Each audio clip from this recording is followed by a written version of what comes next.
हरी भरी घाटी के बीचों बीच एक घना जंगल, पेड़ों पर झूलते घोंसले, पत्तों की सरसराहट और पक्षियों की चहचहाट से गूंजता वातावरण। इसी जंगल में रहती थी रानो चिड़िया। उसकी हालत गरीब थी। टूटी फूटी डाल पर झोपड़ी जैसी बसाहट, खाने के लिए मुश्किल से दाने जुट पाते। लेकिन रानो मेहनती थी। उसने ठान लिया था कि वह कुछ नया करेगी ताकि अपने बच्चों को अच्छे दिन दिखा सके। एक दिन रानो अपने बच्चों को देखकर बोली, मेरे लालो, रोज भूखे रहकर सो जाते हो। अब माँ से तुम्हारी ये हालत देखी नहीं जाती। मुझे कुछ करना ही होगा।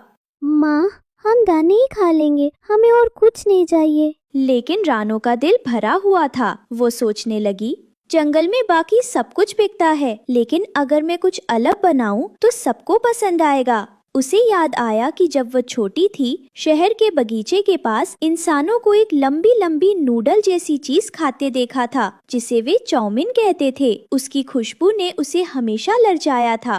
बस यही बनाऊंगी। जंगल में किसी ने चाउमीन नहीं खाई। अगर मैं बनाऊंगी तो सबको पसंद आएगी। रानो ने पत्तों और लकड़ियों से एक छोटा सा ठेला बना लिया। उसने सब्जियों को काटा, घास की लंबी पतली लतरियों को नूडल्स जैसा उबालकर मसाले डाले और अपनी पहली जंगल स्टाइल चाउमीन तैयार की। वो जंगल के चौक में बैठ गई और जोर से आवाज लगाने लगी, आ जाओ, गर्मा गर्म चाउमीन, जंगल की सबसे स्वादिष्ट चाउमीन, बच्चों के लिए मजेदार, बड़ों के लिए लाजवाब। सबसे पहले तोते के बच्चे उछलते कूदते आए। मम्मी देखो ना, रानू आंटी चाउमीन बेच रही हैं। कितनी अच्छी खुशबू आ रही है। ठीक है बच्चों, थोड़ा ले लो, लेकिन ज्यादा नहीं, वरना पेट खराब हो जाएगा। रानो ने प्यार से दोने में चाउमीन डालकर दी। बच्चे चखते ही चिल्ला उठे, वाह, कितना मजेदार है, बिल्कुल नई चीज। धीरे धीरे मैना, गौरैया, बुलबुल, कबूतर, सबके बच्चे इकट्ठा होने लगे। सब हंसते खेलते रानो की चाउमीन खाते और उसकी तारीफ करते। तभी हरे पंखों वाला हंसमुख मिट्ठू तोता वहाँ आया। अरे वाह रानू बहन, तुम तो जंगल की पहली चाउमीन मास्टर शेफ बन गई हो। जरा मुझे भी तो स्वाद चखाओ।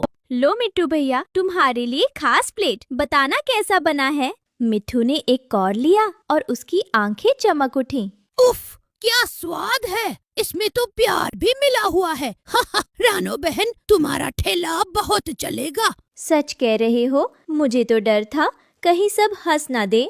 हंसेंगे क्यों, मेहनत की चीज हमेशा बिकती है। मैं तुम्हारे साथ खड़ा हूँ। लेकिन हर सफलता पर नजर रखने वाला एक शातिर भी था, कालू कौआ। वह लालची और ईर्ष्यालु था। वह पेड़ पर बैठा सब देख रहा था और मन ही मन जल रहा था। ये करीब रानो चिड़िया अब जंगल की स्टार बन जाएगी। सब उसके ठेले पर भीड़ लगा रहे हैं। अगर इसका धंधा चल पड़ा तो मेरी दुकान पर कौन आएगा? मुझे कुछ करना पड़ेगा। अगले दिन कालू कौआ चुपके से रानो के ठेले पर आया।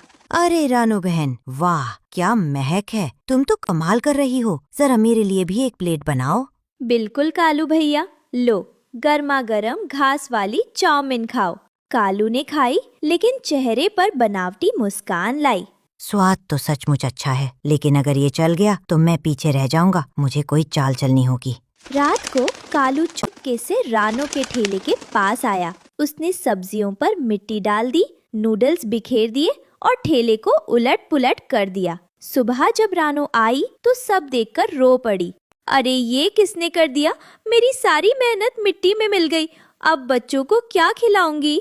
माँ, अब हम क्या खाएंगे? तभी मिट्ठू तोता उड़ता हुआ आया। रानो बहन, रो क्यों रही हो? रानो ने सारी बात बताई। किसी ने मेरा ठेला बिगाड़ दिया। अब मेरे पास बेचने को कुछ नहीं। ये काम किसी लालची का है, लेकिन तुम हार मत मानो। आओ, मैं तुम्हारी मदद करता हूँ।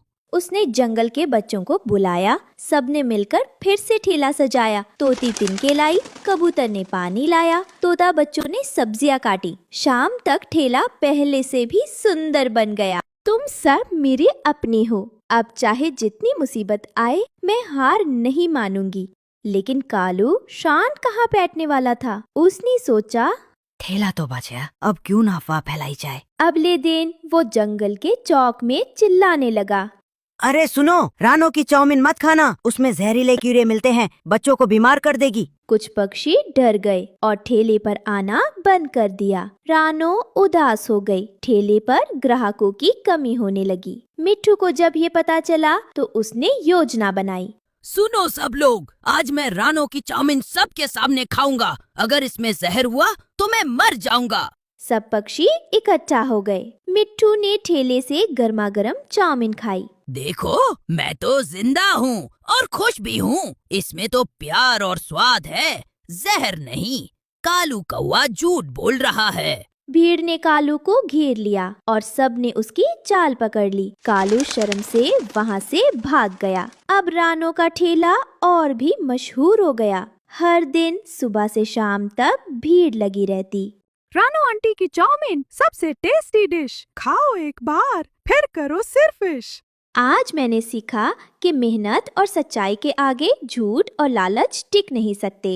सही कहा बहन, तुम्हारा चाउमीन ठेला सिर्फ दुकान नहीं, ये जंगल में दोस्ती और प्यार का ठिकाना है। कालू कौवा अकेला रह गया और जंगल के सारे पक्षी रानो की चाउमीन खाकर खुश रहते। रानो अपने बच्चों के साथ मुस्कुराती और कहती, अब भूख नहीं, अब गम नहीं। चाउमीन ने दिया हमें अपना जीवन।